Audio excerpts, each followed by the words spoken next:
Hola a todos, en este video vamos a estar hablando de qué se tratan los algoritmos. Básicamente un algoritmo es una secuencia de pasos lógicos que me permiten partir de un estado inicial A y me permiten llegar a un estado final conocido como B, ¿sí? El algoritmo básicamente va a recibir datos de entrada y va a producir una salida. Ejemplos de estos hay un montón. Por ejemplo, vamos a ver que en nuestra vida diaria existen diferentes cosas, como por ejemplo las recetas de cocina que nos permiten, teniendo un conjunto de ingredientes, llegar a obtener como salida una comida totalmente preparada. Y por otro lado también tenemos lo que son los manuales, ¿sí? Por ejemplo, cuando nosotros queremos armar una silla de computadora o lo que sea, si ustedes lo leen con detenimiento, es una serie de pasos lógicos que van en un determinado orden y que para que yo pueda producir el efecto deseado necesito mantener ese orden que me hice. Y en algunos casos también van a ver que esos instructivos a veces te dicen, bueno, si no ocurre tal cosa, volver al paso 3, o si no necesitan tal cosa, pues saltearse al paso 11, ¿sí? Básicamente eso es para lo que sirve un algoritmo. Algo muy importante que tienen que saber es que los algoritmos están presentes en nuestras vidas sin necesidad de una computadora. Ustedes pueden ver que los dos ejemplos que les acabo de nombrar no necesitan una computadora para existir. Entonces el concepto de algoritmo en sí mismo puede existir por sí mismo sin la necesidad de una computadora. Ahora la pregunta es, perfecto, si los algoritmos existen por sí mismos, ¿cuál será la diferencia con un programa? Bueno, eso lo vamos a estar viendo en unos momentos. Lo primero que quería mostrar era un ejemplo clásico de para qué sirve un algoritmo. Creo que este es el juguete más vendido de toda la historia. Y básicamente me permite partir de este estado inicial A, en el que está el cubo de Rubik, y el algoritmo, después de poder aplicarlo correctamente, me permitiría llegar a este estado B, donde el cubo estaría resuelto, ¿sí? Ese es un ejemplo clásico de resolución de algoritmos. Pero ahora bien, ¿cuál es la diferencia entre un algoritmo y un programa? Básicamente, primero que nada deberíamos hablar de cuál es la idea de un programa. La idea de un programa es básicamente poder hacer que una computadora nos resuelva algo de forma automática, ¿sí? Que nosotros podamos darle una serie de orden de pasos lógicos, una secuencia de pasos lógicos a la computadora para que nos pueda resolver un determinado problema, ¿sí? Eh, Básicamente eso es lo que sería un programa. Pero entonces me van a decir, ¿pero cuál es la diferencia con un algoritmo? Bueno, la diferencia está en que una computadora va a seguir esas órdenes por nosotros. En los casos que yo había nombrado antes, requería nuestra intervención manual. Bien. Ahora bien, lo importante que tenemos que ver ahora es lo siguiente. También un programa puede estar conformado no solo por un solo algoritmo, sino que puede tener varios adentro. Y generalmente volvemos a lo mismo de antes. El estado inicial estaría compuesto por todos los datos de entrada de nuestro programa. Si por ejemplo ese programa requiere nuestro nombre, nuestra edad, lo que sea, eso cuenta como datos de entrada. Entran al programa y el programa va a producir una salida. Bien, eso es lo primero que tenemos que entender. Ahora, lo otro que es importante saber es, ok, ¿y cuáles son esos datos de entrada y cuáles son esos datos de salida? Bien, para eso acá tenemos algunos ejemplos. Por ejemplo, de datos de entrada tenemos lo que es el teclado, mejor dicho, los canales por donde pueden ingresar la información, que son el teclado, escáner, micrófono, la cámara digital, lo que sea. Y por otro lado, como elementos de salida, tenemos la impresora, los auriculares, el monitor, proyector, parlantes, etcétera.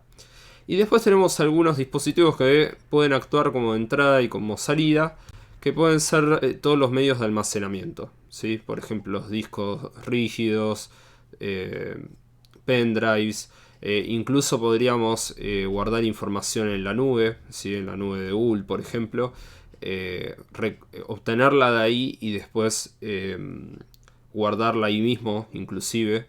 Entonces, y tengan en cuenta que un programa no solamente levanta los datos de un solo lugar, puede levantarlos también desde varios lugares a la vez, ¿sí? Eso es algo importante y también puede guardarlos en varios lugares distintos.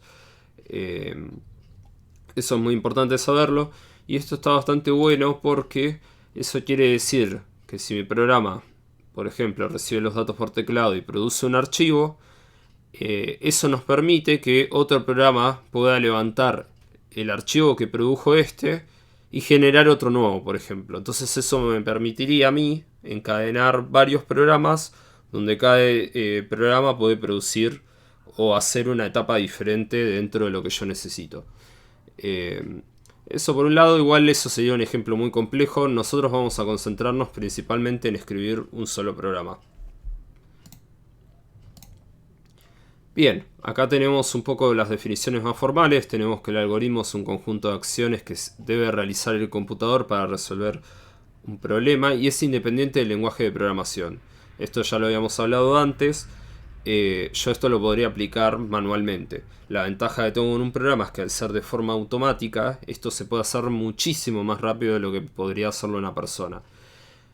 Y el programa básicamente es la traducción de un algoritmo a un lenguaje que pueda entender la computadora, ¿sí?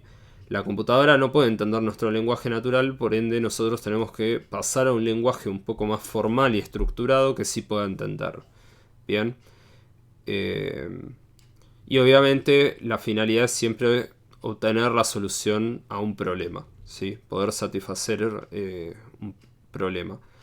Ahora, generalmente nosotros vamos a expresar nuestro algoritmo en algo llamado pseudocódigo. Y acá es donde tenemos que ver, ok, ¿y qué es el pseudocódigo? Básicamente el pseudocódigo también es una serie de pasos lógicos, escritos uno abajo del otro, en el que hay un orden de precedencia, o sea, primero hay que hacer lo que está arriba y naturalmente ir hacia abajo, como en un manual de instrucciones, y esto puede estar escrito en nuestro propio idioma, ¿sí? Como cada uno entienda, la idea es expresar cuál es el procedimiento para resolver un problema y simplemente utilizar eso como base para recién ahí empezar a programar. Algo que les aconsejo es siempre conviene cuando alguien recién está empezando en el mundo de la programación, primero expresar la idea en pseudocódigo, hacerse un ejemplo a mano de cómo uno resolvería el problema manualmente y recién ahí, cuando ya uno tiene la estrategia resuelta, recién ahí me concentro en decir, bueno, ¿cómo hago para resolver, cómo hago para que esto que yo en pseudocódigo lo tengo bien representado, poder dárselo en un lenguaje que la computadora pueda entender? Bien, no les aconsejo que intenten hacer esas dos cosas al mismo tiempo porque generalmente son dos problemas diferentes y siempre vamos a tratar de atacar los problemas por separado al principio.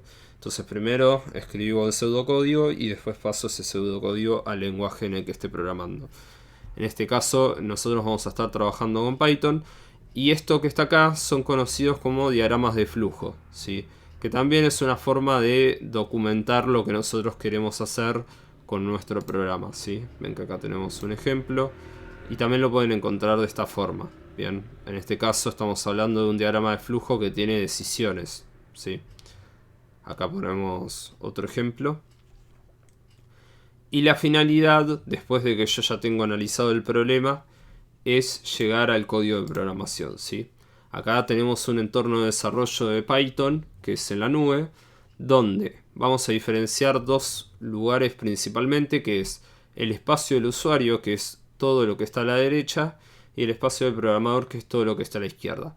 El espacio del usuario, vamos a estar hablando de que generalmente el usuario no puede ver qué es lo que ocurre por detrás, no va a poder ver cuál es el código de la aplicación, ¿sí? Entonces es algo que tenemos que tener en cuenta para cuando le estemos mostrando mensajes y demás que entienda lo que está ocurriendo. Así que vamos a escribir nuestro primer programa en Python, que simplemente es, vamos a hacer que diga hola mundo. Y una vez que escribimos del lado izquierdo lo que queremos que haga nuestro programa, le damos a Run y ahí del lado derecho vamos a ver el resultado.